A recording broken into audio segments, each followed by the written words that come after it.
What's up guys? We are learning editing and proofreading and this is video number 11.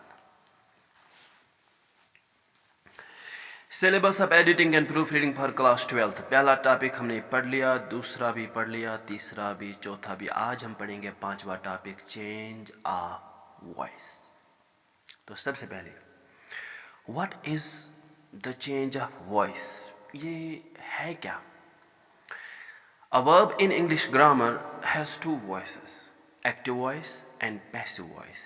When active voice is changed into passive voice or vice versa, that is called the change of voice in English grammar.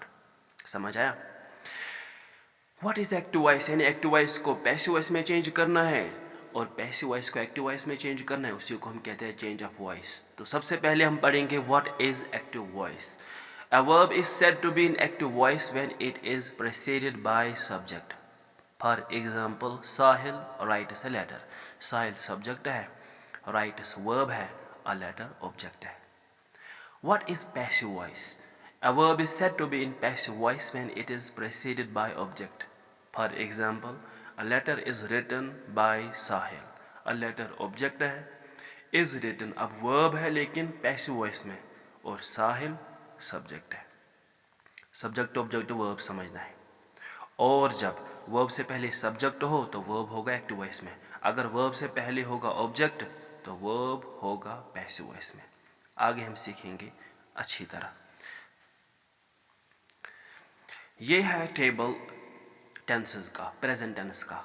तो यहाँ पर हम सीखेंगे हम कैसे present tense जो active voice में होगा उसको हम कैसे पैसिव वॉइस में चेंज कर सकते हैं। तो सबसे पहले यहाँ पर हमें present simple I eat food, तो ये बनेगा food is eaten by me. He eats food, food is eaten by him. I am eating food, food is being eaten by me. He is eating food, food is being eaten by him. I have eaten food, food has been eaten by me. He has eaten food, food has been eaten by him. अब है present perfect continuous. इस tense का passive नहीं बनता है। इसको आप एक दो बार देख लीजिए वीडियो रिपीट करके तो आपको समझ में आएगा। अब है पास्ट टेंस। सबसे पहले past simple I ate food, ये बन जाता है food was eaten by me. He ate food, ये बनेगा food was eaten by him. मैंने आपको पहले ही सिखाया है ना, सब्जेक्टिव प्रोनाउंस यानी I, we, you, they, और ऑब्जेक्टिव प्रोनाउंस यानी me, us, them. तो पैसिव वॉइस में हमें ऑब्जेक्टिव प्रोनाउंस काम आते हैं। तो past continuous I was eating food, ये बनेगा food was being eaten by मी।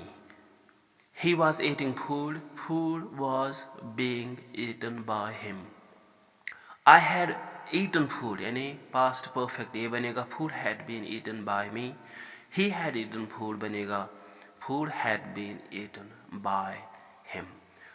और हाँ, परफेक्ट कंटिन्यूअस का यहाँ भी टेंस यानी यहाँ भी पैसिव नहीं बनता है।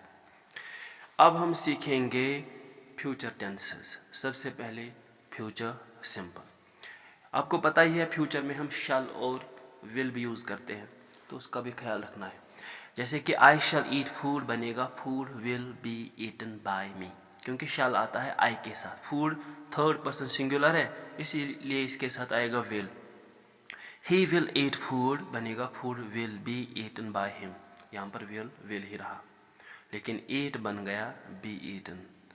I shall be eating food, ये फ्यूचर कंटिन्यूअस टेंस है, इसका पैसिव नहीं बनता है।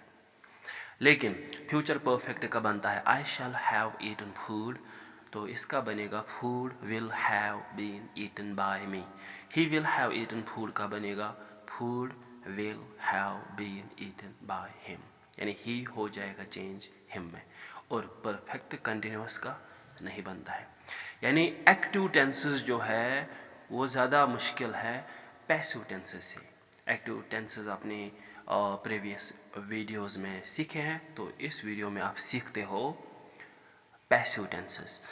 हाँ, पैसिवाइज कैसे करते हैं हम इम्परेटिव सेंटेंसेस को, जैसे कि शट द डोर, इसको हम पैसिव बनाते हैं let the door be shut.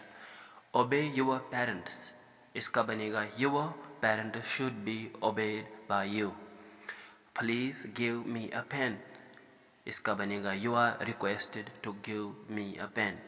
Take care of yourself, इसका बनेगा you are advised to take care of yourself. Wear the pants before the shirt, इसका बनेगा you are instructed to wear the pants before the shirt. We use let, should, requested, advised, etc. to passivize active imperative sentences. अभी आपके लिए homework है, इन सारे sentences को एक एक करके पढ़ो और फिर उनको पैसिवाइज करो, ठीक है। और हाँ, सब्सक्राइब माय चैनल।